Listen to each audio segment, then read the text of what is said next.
Where is the curvature? Where? No curvature.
La teoría de la Tierra plana estaba en mi mente cuando en un día inusualmente claro se podía ver la isla de Santa Catalina desde la orilla costera de Nuevo Puerto, California. Usando una mapa de Google tomé la medida de la distancia entre la isla y la costa. La isla medía 34 millas de la costa. Mi cámara estaba puesta 2,5 pies de por encima de la tierra. Podía ver con mis ojos que la isla estaba cortada en 2 puertos con un istmo por el medio. Conforme con un sitio se supone que el globo terráqueo curva cada 8 pulgadas cuadrados por milla.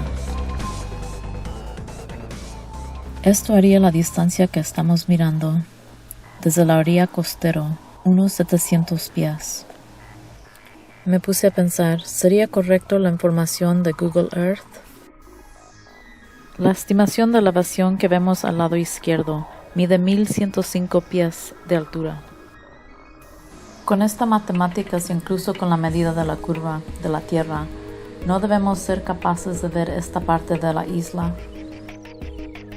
¿Y cuánto del pico hacia el lado derecho, que Google Maps dice tiene una elevación de 1200 pies, deberíamos ser capaces de ver? ¿Casi toda la isla? Si miras la parte inferior, hay una joroba que se estima que tiene por Google Earth 800 pies de altura. Se puede ver mucho más abajo de la montaña, más que 800 pies. Casi podemos ver toda la isla hasta el nivel del mar. Si la curvatura se supone que es 700 pies, ¿por qué es posible que podemos ver una montaña de 800 pies y muy por encima del agua?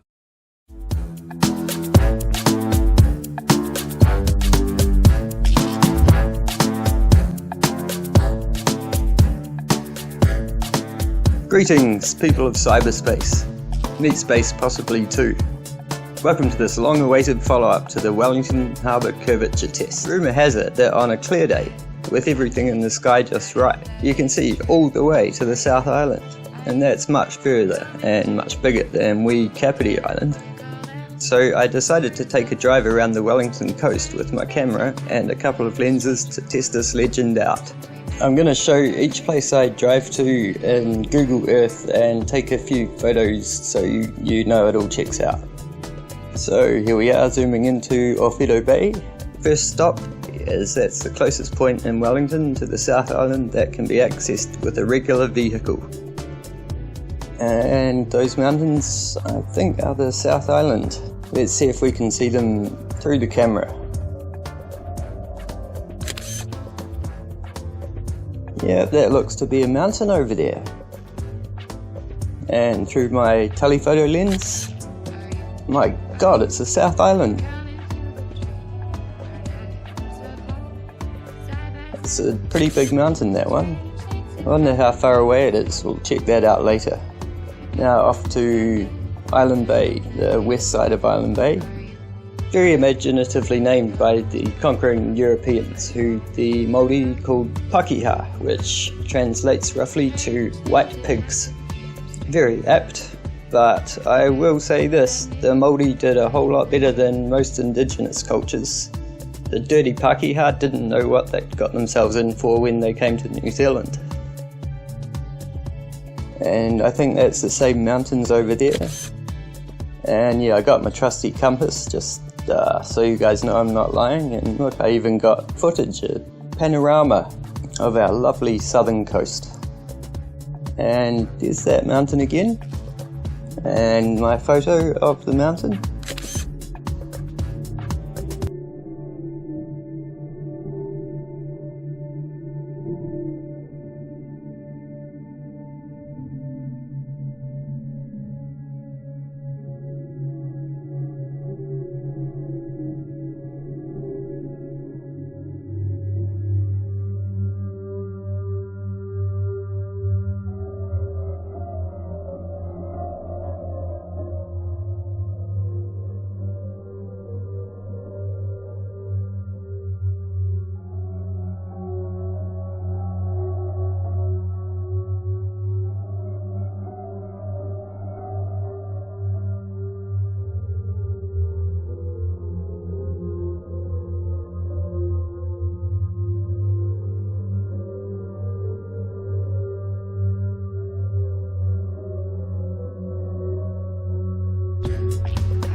And off we go to the east side of Island Bay.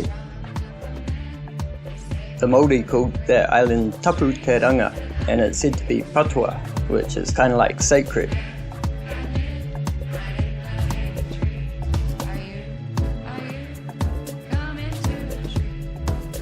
Okay, that looks to be those same mountains again, and that's my picture of them. A scenic spot, Island Bay, and it's the ferry going to the South Island. Okay, now across the harbour to Days Bay. just crossing over Soms Island here, our local leper colony. Every good city's got one. It's got to contain those lepers. Here we are, the Days Bay Wharf. And yep, that looks to be the same mountains behind the peninsula there. And this was completely on purpose, left the camera on just so you guys know that I am actually at the jetty. Completely on purpose. And my trusty compass pointing to that same mountain by the look of it.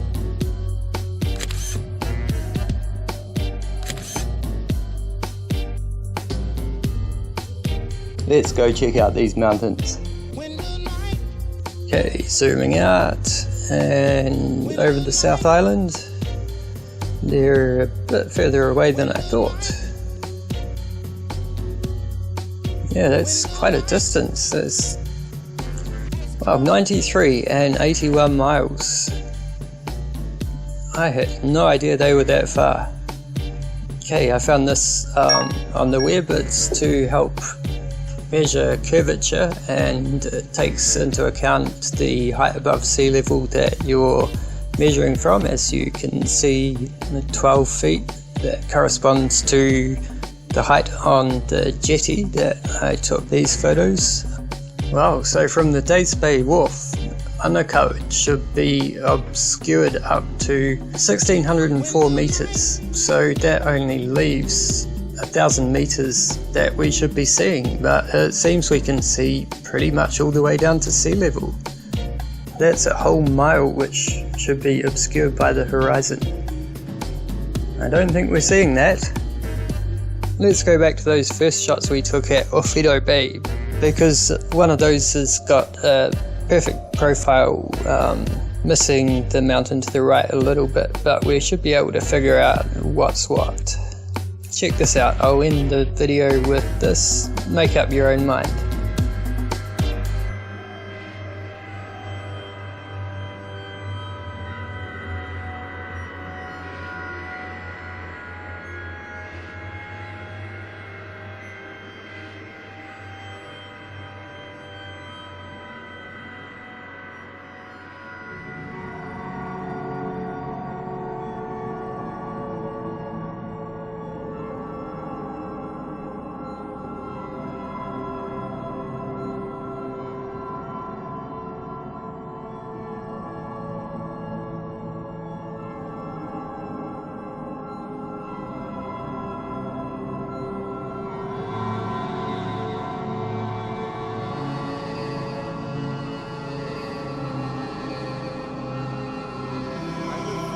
Very large lake, Lake Ontario. And I happen to remember going to the beach as a kid and looking across the lake and seeing New York State coast off in the distance. I never ever thought anything about it ever, except I remember it being there when I went to the beach. Now I've been to that beach 100 times over the years. And once this topic gained more prominence in early 2015, the first video I saw explained the curvature of the Earth and what it's supposed to be in inches per mile. And it resonated with me because I remember that I could see clear across the lake to the other coast, something that broke all the sphere Earth rules. So with NASA fakery on my mind and the memory of seeing this coastline that supposedly was too far below the horizon for me to be able to see it due to the curvature of the Earth, I re-examined the flat Earth theory. And as unbelievable as it seemed, it started to make a lot of sense, especially since I did distinctly remember being able to see that far coast basically anytime I was at my local beach. And as I've said, I've been there hundreds of times over the years. But even so, I went back to the beach recently and stood at the shore. I looked south and guess what? I could see the New York State coastline just like I remember. Now I googled the distance and it was approximately 36 miles. I learned what the curvature of the Earth is supposed to be exactly at that distance, and according to the people that believe in the sphere, I found out that the coast should have been buried below my ability to see it by almost 900 feet. That part of the New York State coast had a top elevation of less than 300 feet. So that left at least a huge 600-foot discrepancy, and even more because I could see some of the height of the far shore. Was something really wrong with the reality that they've been selling us ever since we were born? Well, I ended up becoming a little fixated on proving or disproving the concept. And at first I truly thought disproving the flat Earth would be rather easy. I thought there had to be a reasonable explanation why I could see so far beyond the so-called curved barrier.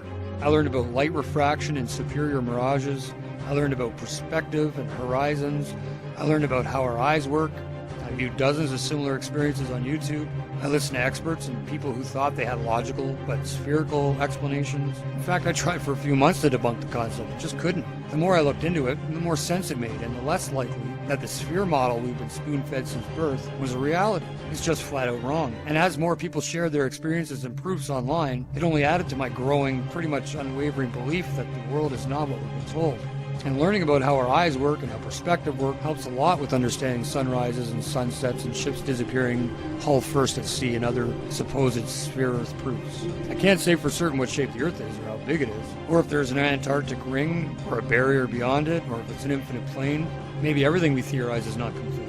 There are so many possibilities that it blows the mind, and the flat Earth has no real complete standard model because it's all based on us finding out things for ourselves. We agree on the facts and certain basics, but the rest is only hypothetical even if it seemingly makes sense.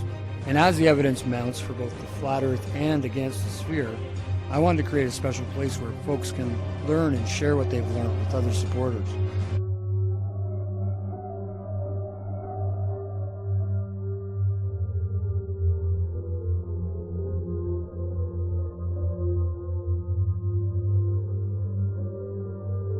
Differences of opinion are certainly going to come forth and should be expressed openly.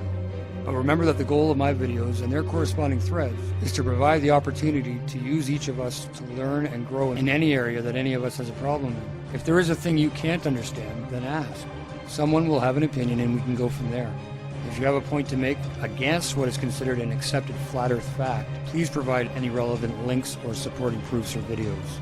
I am currently under the impression that the entire space program, even low Earth orbit, and all that is there, is really just a sleight-of-hand trick by a group of illusionists that have swindled the public, the governments of the world, the media, and us into believing a lie. Everybody, a small group of corporations and cabals have almost complete control over the entire financial, educational, high-level governmental and media systems, leaving it up to real armchair scientists and normal people that can critically think and recreate experiments themselves to independently prove or disprove any accepted line of thought about our reality.